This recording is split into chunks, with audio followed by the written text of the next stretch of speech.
Yeah, so far it's just us. Okay, good. There's a few attendees joining. I see Mia coming in and Maria, Andreas, I only see panelists. Michael, Simon. Welcome, everybody.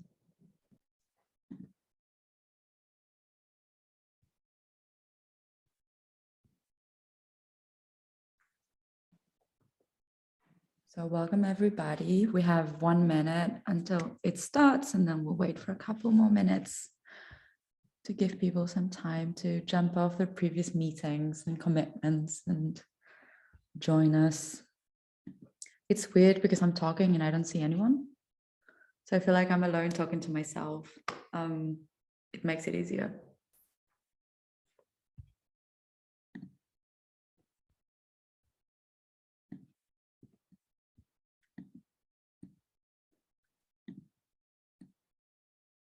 I'm going to give 2 minutes of internal dialogue. Welcome into my brain. Hope you enjoy that. Okay, it's 11. I don't see how many people there are here so far. I think it's fine. We can give it another 2 minutes for everybody to join. Maybe you want to give like a little bit of an overview of what's happening today to pass the time, and then we'll get started with everyone. Okay, now I see how many participants we have. I didn't see the attendees, but now I have it. All right, so yeah, today, as you know, because you signed up to it, we're talking about coaching tools for future-proof leadership.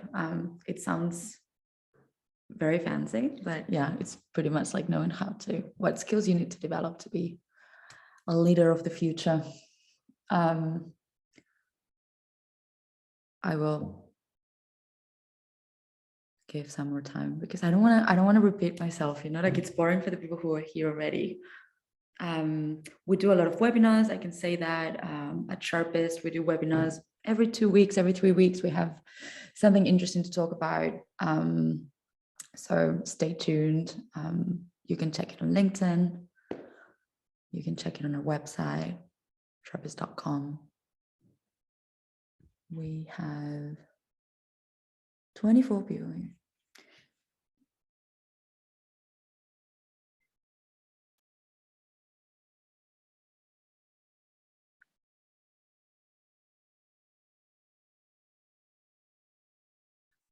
It's 11:02. Should I start? The stage is yours. The stage is mine. Okay, so welcome. Hello, everyone, and welcome to this panel. Today, it's not a webinar. We have a panel, 2 people talking.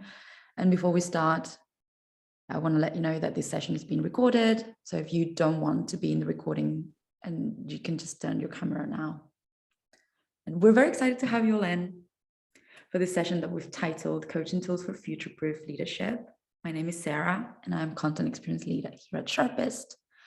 And I'll be moderating this inspiring and insightful exchange between Huram Masoud, Chief Product Officer at Sharpist, and Matt Stone, Head of Learning and Leadership Development in Zalando. I would say that if you two want to say a few words to introduce yourselves, now is the perfect time. Matt, after you. I think we were both playing the politeness game. Good morning, Huram. Good morning, Sarah, and good morning, participants.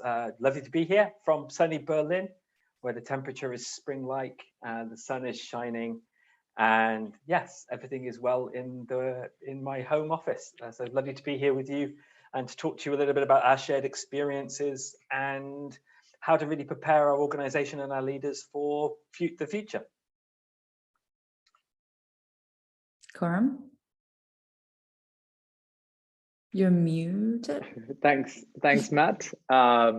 It's a pleasure to be sharing the stage with you and Sarah. I am also extremely happy to join on a beautiful spring morning from Berlin.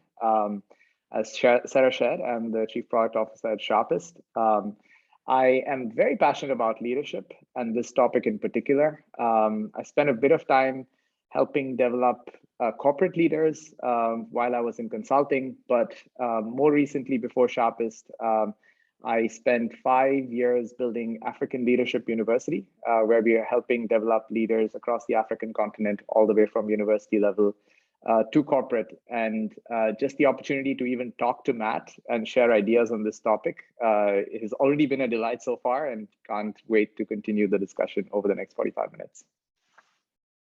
Cool. Thank you, the two of you. We did a test last week and I was like so inspired by it already. I was like, can we record this? I want to listen to this as a podcast before going to bed. So that was great. It's also, yeah, I'm also in Berlin. It's very sunny. It is great. I think that it's can also lighten up the mood. And yeah, thank you everybody. And without further ado, let's go through the agenda for today. We're going to start with embracing coachability and lifelong learning. This is going to be where I speak the most. It's the perfect moment for me to give you a very short intro into how coaching and Sharpist helps in this. And then I will leave the floor to our speakers who will elaborate on their experiences and perspectives on coaching to then move into the next topic, which is developing leadership skills and style. This topic could probably be a panel in itself. There are more leadership styles than days of sun in Berlin. But during this session, we will particularly delve into the skills that you will need to future-proof your leadership. New technologies, new forms of work, a still lingering pandemic, striking changes that we have had to rapidly adapt to, and what it means for leaders and inspiring leaders. I would delve deeper into this, but I have heard Huram and Matt speak about this before, and I would say they will do better than me. And yeah, feel free to use the chat at any moment, because after this, we will have the Q&A session. We might answer the questions right away if we think it makes more sense. It's a quick remark, but if not, we will go into them at the end of the session. All right, embracing coachability and lifelong learning. Many roads lead to growth, right? There is not a single way to drive growth as an organization. And I think that we typically think of growth as strategies such as organic expansion with new product lines and offices, strategic partnerships to reach untapped market segments, merging with or acquiring competitors, optimizing towards operational excellence. But we believe that people and development is actually the main strategy with which organizations can ensure this long-term growth and instill a growth culture into the DNA of every employee while keeping employees motivated and happy. People development can be a huge driving force to pave all the other roads. Enabling and empowering employees is key to organizational success, because in the end, it's all about the people. And coaching is the key. The key to unleashing the power of people development is coaching, because it facilitates effective long-term professional development and growth throughout the whole organization. Through coaching, leaders help themselves and others recognize their natural talents, develop those into strengths, and simply put, successful leaders create more leaders. Coaching can really support in many areas, actually, but linked to this specific topic, personalized coaching can help leaders and their teams develop the strategies they need to increase performance and motivation, lead transformational processes, and help create and shape a culture that accepts and embraces change. The strategies that each person needs to get there are defined by each learner with their coach, right? I may need to work on my public speaking with my coach to be able to increase motivation, but I'm sure Huram definitely doesn't need that. And yeah, that would be it for me. I would like to hear Matt and Huram talk about their perspectives on embracing lifelong learning and coachability. Yeah, thank you, Sarah. I think I'd love to just reference back to that very first slide, I think. And when I've been thinking about the engagement before we partnered with Sharpist at Zalando, the challenges that you showed on that slide were absolutely relevant. Right? We're talking about a growth company. We want to be the starting point for fashion in Europe. We serve last year, over 48 million active customers. So the growth of our organization in the time we've been, we're a teenager as an organization, the growth has been extraordinary, and we want to continue that growth. And that pressure on our leaders to do that has been enormous, and they rise to that challenge every day.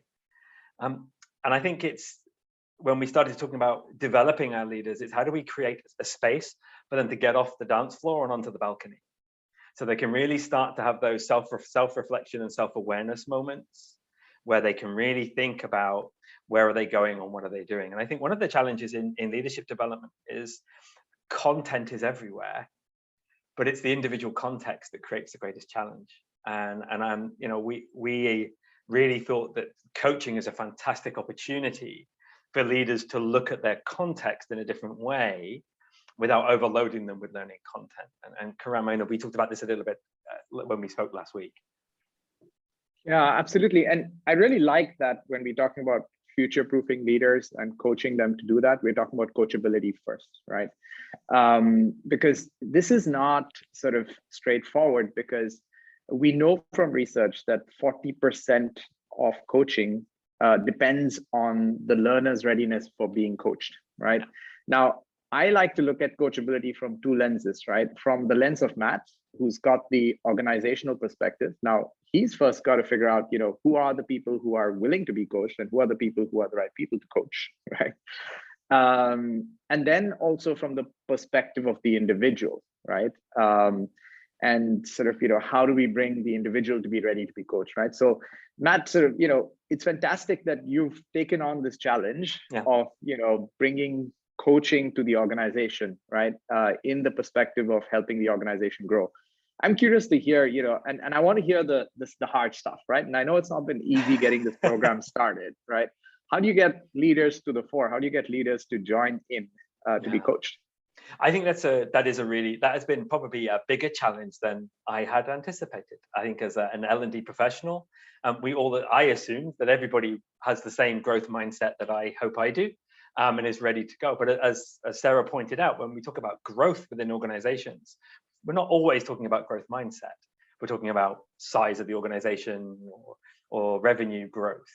So I think that was the first thing that I think we had to do, is we had to prepare the ground almost with a discussion around what is a growth mindset and why is that important for leaders to have that. And again, I think a lot of leaders are very good at projecting that onto, okay, this is how I help my teams have a growth mindset, but it's how do we make them embrace it for themselves? I think that was the first challenge that we tried to work on.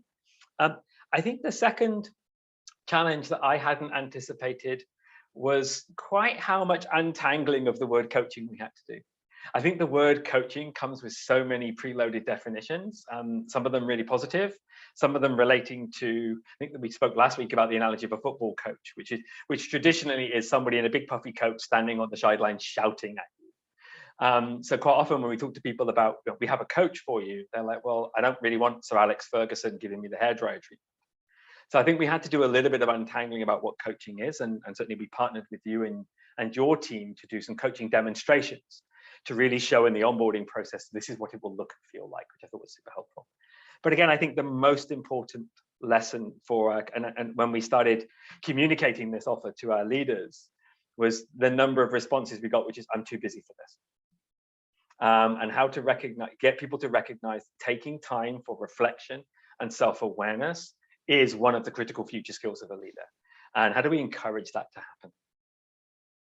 Yeah, I want to point to this onboarding that you mentioned, right? We've run a lot of experiments in the broader product team at Sharpist, right? Our goal is to bring as many leaders as possible to use as much of the coaching that is purchased by the company as possible, right? So our goal is 100% utilization or more. And obviously, as a tech-driven company, we launch all these apps and features and everything. And the number one feature that actually got more people to engage more with their coaching was actually this demonstration, right? So we do this, you've been part of this, right? This live demonstration at the start of the program, where we have a coach and a learner actually coaching each other live, where people's like, holy shit, right? That's what coaching is, right? Yeah. And there are a few things we're trying to demonstrate there, right? So, and it all talks to coachability. There are three principles we're trying to get out. One is we want the learner, the coachee, to first of all come in with the mindset that I have something to learn, right? Too often leaders get to a point after a lot of experience that like, okay, I need to be the one telling people what to do, right? But we need to get them to that beginner's mindset, right? In order for them to be coachable. The second is they need to see that it's actually not the coach's responsibility to train them, right? It's actually, unless they take ownership of their learning, they're not going to learn. It's a bit like saying I got myself a private trainer at the gym and they're going to do the exercising for me, right? Like, no, they're just going to show you, where you need to work on and you've got to go, right? And then finally, the idea of blind spots, just, and this is the hardest part. How do you enable people to see that, there are things that you don't know that you don't know, right? Yeah. It's a fascinating journey. I don't think anybody's cracked it, but it's amazing to see you and our other partners really take it on. Yeah, and if I can, just calling to, we've got a comment in the chat from Zuza. Hi, Zuza. Haven't seen you for a while. Hope you're well. Talking about leaders that have those blind spots, right? When they say, oh, but I am self-reflecting and I know all my blind spots and I know exactly what's going on. And that's not necessarily the case. And I think particularly as we've seen, the speed of change do nothing but increase. The ambiguity in the world, the challenges that we're facing as both organizations and as people, growing in scale and speed. There are things I don't even know I don't know. The whole Dunning-Kruger effect, right? I do not know what I don't know. And I think a great coach can really help me embrace that curiosity rather than my fixed mindset of, but I know everything I need to know. I think that curiosity and growth mindset to say, there's a lot of things I've never experienced or are changing so quickly for me. And I think that's what coachability is, right? It's that openness to go, I need to look at either the things I do know, I need to look at them differently, or I need to be open that there are things I do not know and that my coach will help me explore those. I think that's the key to great coachability.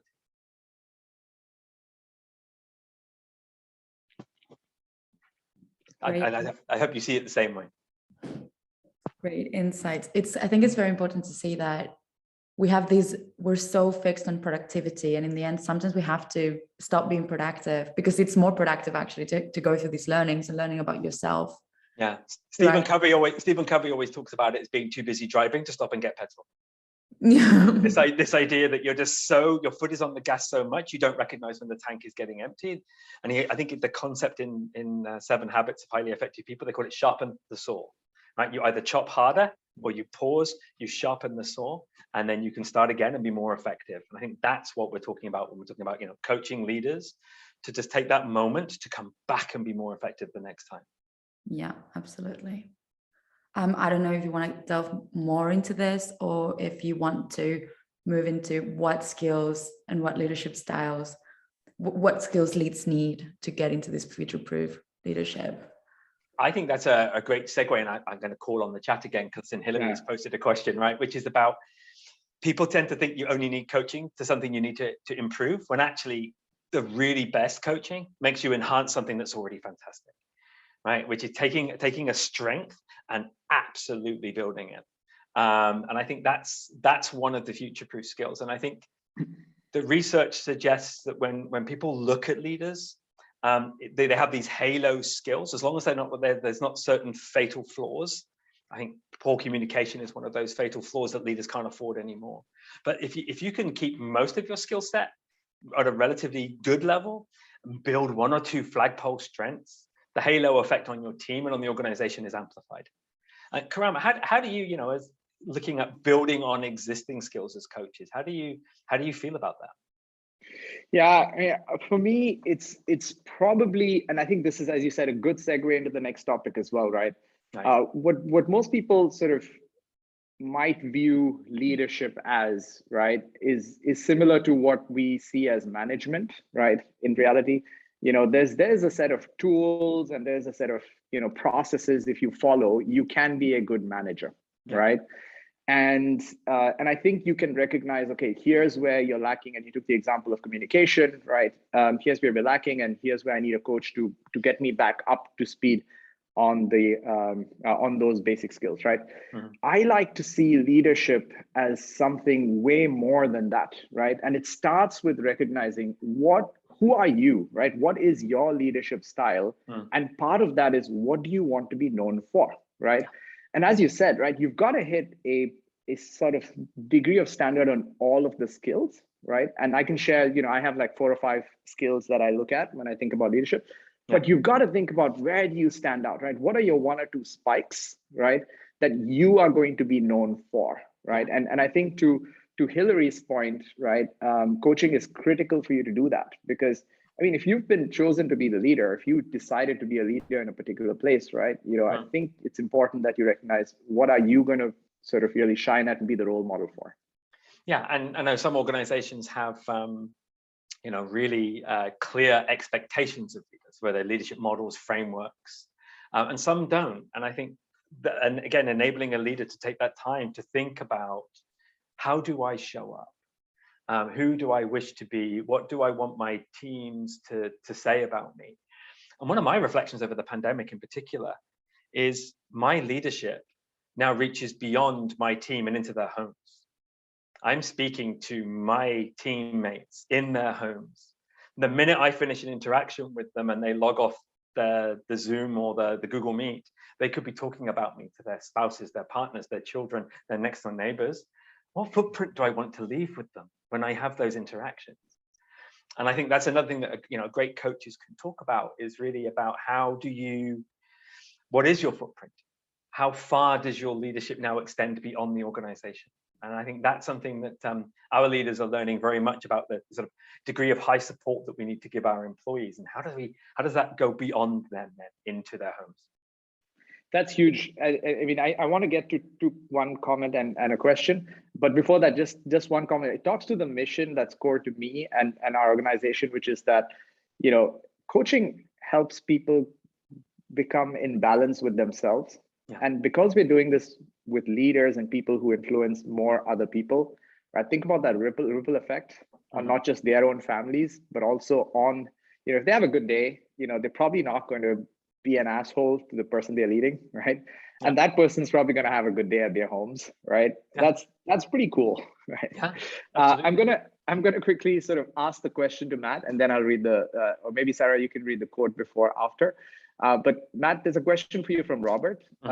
In Zalando, how did you demonstrate the value of developing a growth mindset to busy leaders? Anything notable that did not work at Zalando? Yeah, thank you, Rob, for the question. Really appreciate that. We've been doing a lot of thinking about growth mindset at Zalando, and in terms of telling a story to our organization, and we've done that in 3 ways. Number one is we actually partnered with another organization to deliver some specific sessions around the neuroscience of growth mindset. Neuroscience is a fantastic topic. People really enjoy learning a little bit about how this all works in the brain. So that's been really, really helpful. Secondly, we've made sure that we've told that growth mindset story as often as we can in large corporate events. So from everything around, the management board presenting numbers and figures, or talking about our expansion plans, and really talking about there's a lot of things we don't know and we're going to have to learn, through to a career week that we had 2 weeks ago, where we presented to the organization how growth mindset is imperative to career plan. So we make sure that we're constantly spacing and seeding that message throughout. I think the third thing is just making sure that our leaders have the opportunity to get access to a coach to explore their own growth mindset. And I think that's been really, really helpful as well. And I think what we are seeing, as I think a lot of organizations do, is a certain degree of the coalition of the willing who always sign up to all of our classes and offers like coaching. They were probably already mostly there with growth mindset, but we're really starting to see some key influencers who, influential leaders who are now advocating for our programs, who are making that shift, and that really helps as well. Just want to sort of make this point that that Matt just brought in. Coaching doesn't necessarily have to solve a known goal, right? Very frequently, our clients work with us to help bring in certain mindsets, right? And growth mindset will be one of them, right? And also to help people sort of understand their own goals, right? Usually the first session with a coach is about exploring your own goals. And we encourage you to change your topic and goals, and maybe even your coach after the first session. At Sharpist, we have a saying, we love breakups, right? So if you want to break up with your coach, do it whenever you want to, because we want to make sure you have the right coach to get you the right goals. In our initial interactions with our coaches and coaches, that was their number one topic, right? How do I set myself goals? Meaningful personal development goals, back to Sarah's point. It wasn't business goals. They are clear. It's where am I going? Where am I going as a leader? What's my plan? What's my thoughts? So that was our number one topic. And clearly the coaching and engaging on that topic is working, because now our topics are shifting. Now we're seeing more about leadership presence. How do I show up? How do I communicate? How do I cascade strategy? But certainly that goal setting piece was one of probably the business goal setting, very easy for our leaders, but personal goal setting, personal objective setting, very challenging. Great point. It's so fun. It's like, we think we know what we want, and we know what we want, but then it's like, okay, set a goal, and like, I don't know. It's like, what am I going to do? What is this? I did a session with a group of leaders very early in the year, and we talked about how many of you have set New Year's resolutions, and all the hands went up in the room, right? And we talked about, learning to cycle more, getting fit, giving up smoking. And then I asked them, how many of you have set personal development goals for the year? And all the hands went down. And it's like, it's so easy. We have that behavior set in us, but we never think about it in terms of what do I need to learn? How do I need to grow? It's just so fascinating. Exactly. It's like we might have a goal, right? Like I want to be a good leader, but like, okay, how do you define this goal? How do you set the steps for it? What does it mean for you to be a good leader? Like all these things. And then that's when your brain breaks. That's all right. It is. I'm looking at Beate's comment. It does depend on the awareness of the blind spots, the blind sides that we all have. And I think that's, again, what having experienced coaching, a really, really good coach is able in a very gentle and caring way to play those blind spots back to you. And so even sometimes just by replaying the words you just used back to yourself, and you go, oh, did I really say that? Wow. And then you have to unpick why you said that and where that came from. And that's some of the huge value of coaching relationship. Okay, so talking about leadership skills and leadership styles, how do you think coaching, or what skills do you think are more necessary when it comes to the topic that brought up here today, which is future-proofing leadership? Yeah. It's such a challenging question, and I think if we had the answers to that, Huram and I would be on our world book signing tour at this stage. I would say there are three skills that I have seen over the last 2 years becoming more and more important to leaders that I think help future-proof them. Number one, and I think we'd all agree, dealing with, I hate the phrase VUCA, but let's be honest, the VUCA phrase is so relevant. You only need to look at the last 4 weeks in the global environment to see how unpredictable the world becomes, and how that has such broad impact. And I think the days of us being able to look to the future with any degree of certainty is shrinking. There are some conditions that will remain stable, and I think leaders should be able to read those and plan for those. But most of leadership now is dealing with unstable conditions. So I think that's number one. Number two for me is increasing need for empathy. As we strive for organizations to become more human-centered, more inclusive, to deal with some of the challenges of exclusion that we've done in the past, that organizations have built in the past, empathy is key. So helping leaders build empathy, both for their own journeys and for the journeys of others, is, I think, also really, really, really important. And I think I spoke about this one last week in a mini rehearsal, is we expect our leaders to be able to coach as much as be coachable. And sometimes just being exposed to a coach and to be able to know what questions I am being asked enables me to ask those questions of others and act in a more coaching style. And I think a lot of organizations want their leaders to be more coaching than directive. And it's that shift again, being part of a more human-centered design. Yeah, thanks for cueing that around the VUCA thing. Also sort of this buzzword, which is a bit annoying, but I think really sort of the amount of change that we are seeing in our communities, right? And communities, be it personal or professional, is really not just at the socioeconomic level. So the metrics are changing, right? We see all sorts of industries being disrupted and some growing crazy, some shutting down. But actually what we're seeing is the core values of these communities are changing, right? And in this shift of values that is happening around us, we are forced to look at ourselves and ask ourselves, well, what are our values and what is our purpose, right? And we are having to question that more often than ever before, right? And so when it comes to sort of what are the leadership skills, right, that we need more than ever as we think about future-proofing ourselves, the first and foremost is resilience and self-leadership, right? And at the core of it is, being able to ask ourselves that question, right? Being self-aware, what are my values? What is my purpose, right?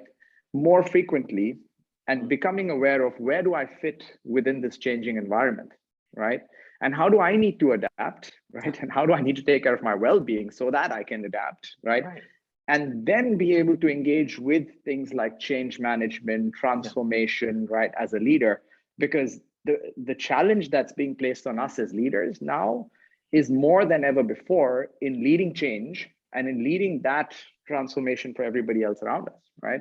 And I think, that's the number one thing, right? How can you be a great change leader? But for that, how can you lead the change in yourself first and then on others is, I think, the biggest skill for the future in leadership. Yeah, I'll come back on two of those points. I think number one, it is a cliche, but it is true. We hear it. For those of you who haven't flown in the last 2 years, which is probably most of us, I certainly haven't flown as much as I used to, is that old adage of put on your own mask before helping others. And as leaders, the pressure on us to support our organizations, the growth of them, our stakeholders and our teams, mean we do have to take care of ourselves a little bit differently. And I certainly find that as a leader myself, having to have better rituals and routines to manage my own energy, my own resilience, my own motivation. I think to your second point, one of the things I always ask myself as a leader is, what is my contribution both to the problem and the solution? And I think particularly when we're leading change in ambiguity, when a lot of us feel like we're walking down a corridor without the lights on, we kind of know where the end destination is, but we're not really sure how far away it is, and we're not really sure if there's any obstacles in the way. So it's about how do we do that together and how we support each other.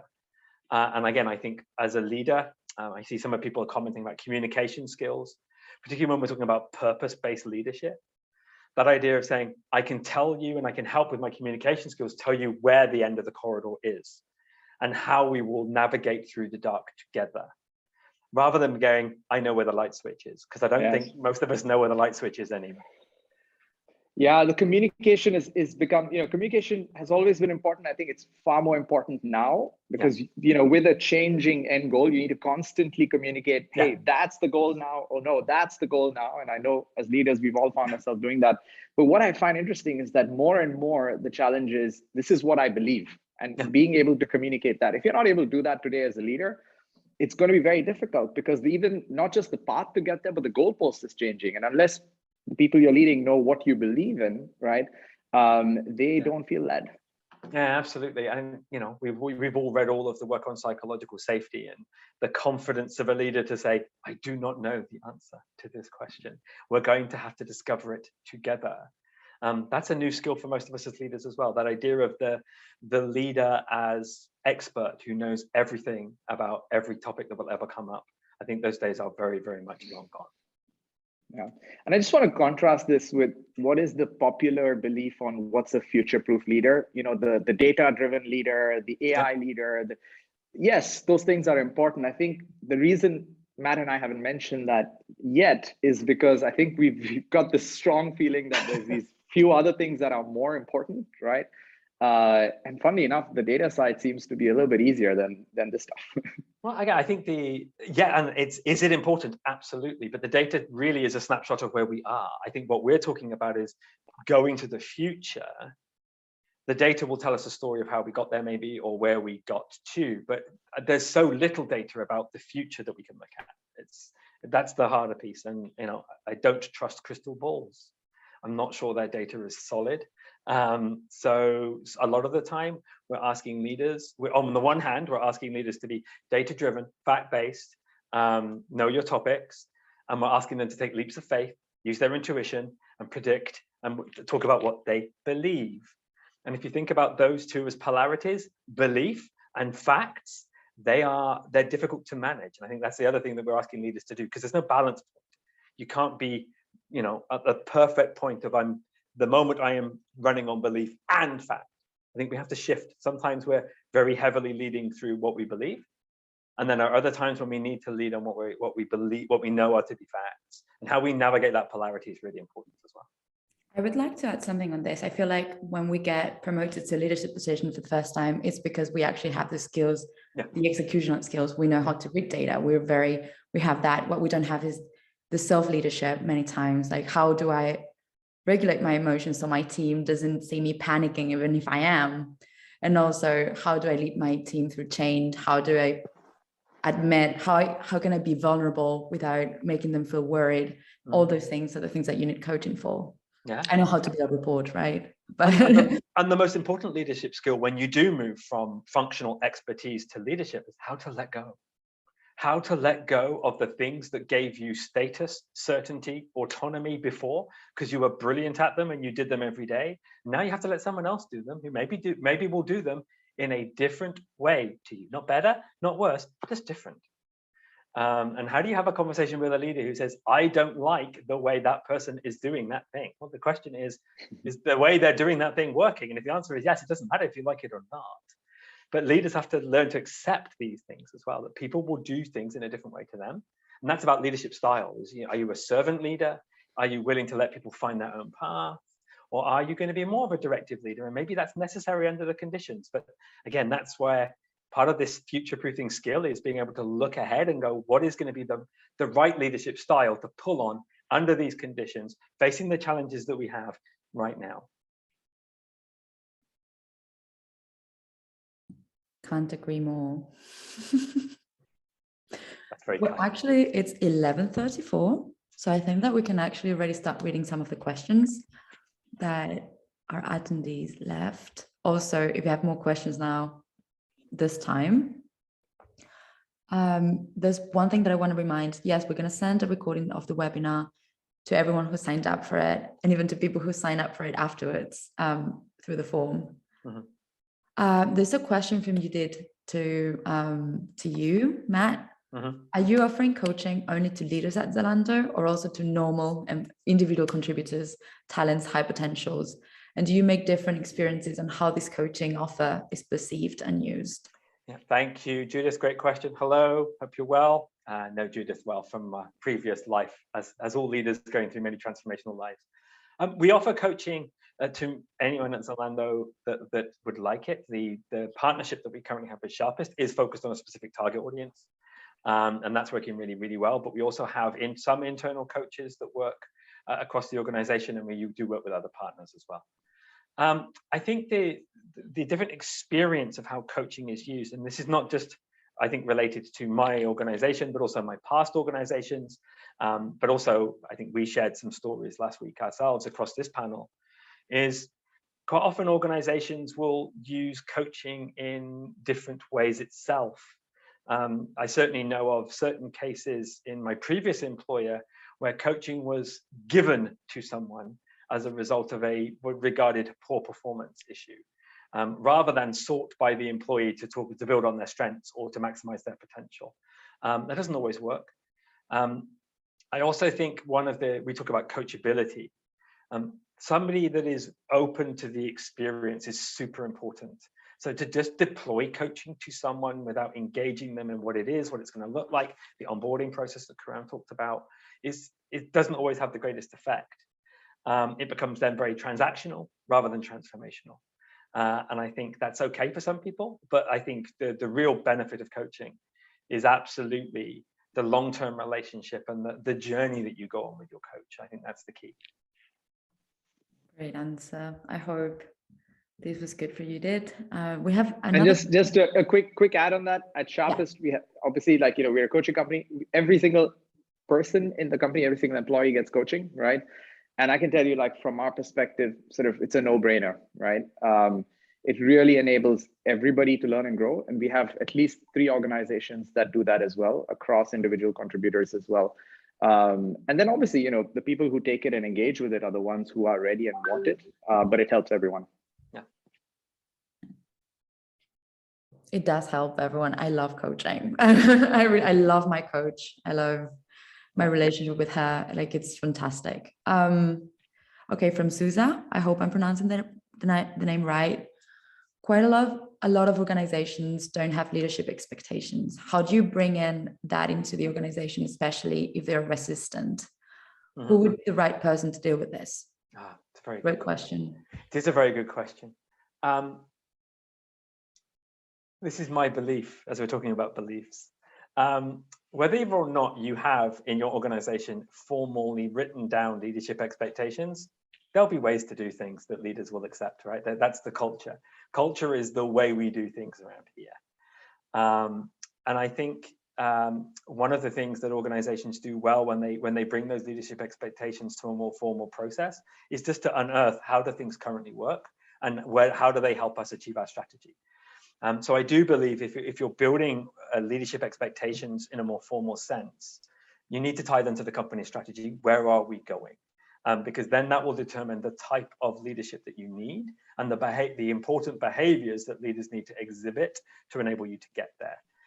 Who'd be the right person to deal with this? I think this is not something that I would recommend is purely driven by your HR and P&O function, because this is about everybody. And really the very best way to build, I believe, concrete leadership expectations is to get multidimensional feedback from your organization about what they need and where we're going. And I think that's one way that I would recommend approaching building a more formal set of leadership expectations. Great answer. We have more things. We have Beata Murray asks, how do you measure result of coaching? Great question. And do you offer it on an ongoing basis, or is it limited to certain hours, topics, or anything else? I think Huram would be a brilliant person to answer that question. So we really sort of think coaching needs to be moving the needle, right, for the organization as a whole, right? We work with Matt at Zalando, but we believe that this coaching is serious enough, going back to Sarah's slide, that it moves the organization forward. And if growth is your objective, then coaching needs to move growth forward, right? So the way we start a coaching engagement, the way we want to start, not all of them start this way yet, is that we have a set of focus areas, right? There are about 28 of these across 4 categories, right? What we engage the organization, our clients on, is to say, okay, what are the most important areas of focus that are going to drive the outcome for your organization? If a change transformation is the goal of your organization and you want to build transformation leaders, you most likely will pick, self-awareness of values and purpose, change transformation, relationship building, communication as the most important areas of focus. What we will then do is we will share this with the learners. They don't have to pick these, right? And we also share it with the coaches to say, these are the kinds of areas of focus that the organization wants to move forward on. When the coaching journey continues, again, the learners are under no compulsion to focus on these topics. What we will do is we will report back to our client organization at a summary level against each of the focus areas, how many coaching sessions were done, what is the goals, the number of goals that were set against each of the focus areas, and what are the number of goals completed, and what is the progress against each of those goals. So what you are able to see is not just, okay, we've seen coaching as high engagement, we've seen sort of goals being completed, but you can see it at a level of what are the individual skill sets that are moving, and are the skill sets that I care most about, are they moving, right? Yeah. And that's the main way in which we report. In addition, we do pre-surveys, post-surveys, 360s if the clients are up for it, right? But it's very important for us to engage at, what are the core skill sets, and are we seeing goals being progressed against that? Yeah. And again, I can only echo the partnership approach in terms of how do we measure the effectiveness. And we certainly think about it from 3 perspectives at Zalando. One is, does the individual gain benefit from the experience themselves, and do they feel that they've grown? I think the second important measure is then, do we see any reaction within their teams, particularly as we're focusing on leaders? So are we seeing things like employee engagement, attrition, retention, talent development improving in the team as a result of the leader growing and learning? And then thirdly, to Huram's point, looking at the organizational objectives. Are we moving our strategy needles? Are we hitting the KPIs? So I think there's some input measures that, how many people attended how many sessions and how are they rating them? That's sort of Kirkpatrick level 1 pieces. But as always, it's the level 3 and the level 4. Are we seeing behavior change? Are we seeing return on investment in the business? The holy grail of learning, right? If anyone on the webinar has solved for those, please drop us a message in the chat. I'm sure we'll be both reaching out to you for your point. Exactly. That's why, and I don't think to be clear, I don't think anybody globally has cracked it to the level where I think either Matt or I would be satisfied. But the key word here, as Matt said, is the partnership. If we can work together with the coaching providers, the coaches, as well as the organization to figure out what is it that we want to track in terms of just basic engagement as well as behavior change, then there are many tools we can get together and crack. And that's what we do at Sharpist. We customize the way we track depending on the needs of the organization. We're very adaptable, I would say. Like if you need a 180-degree feedback session before and after the coaching, that works. We can provide with those tools, but also the progress tracking in the end. I think that it really helps stopping to assess your progress, helps you see, okay, where am I in relation to this goal? How do I keep working on it? It's like this moment of reflecting and yeah. Totally. What do I need? How long do I have for this? Okay, since we're approaching the 11:45 mark, we've done really well. There's no more questions as far as I know. I'm gonna share a link, yeah, for people. Yeah, there you go. Shoshana was very quick. If you want to book a one-on-one meeting to find out more about Sharpist, you can sign up to that form. And thank you so much, Matt and Huram, for sharing some of your time with us and with everyone here today. I feel very coached after this.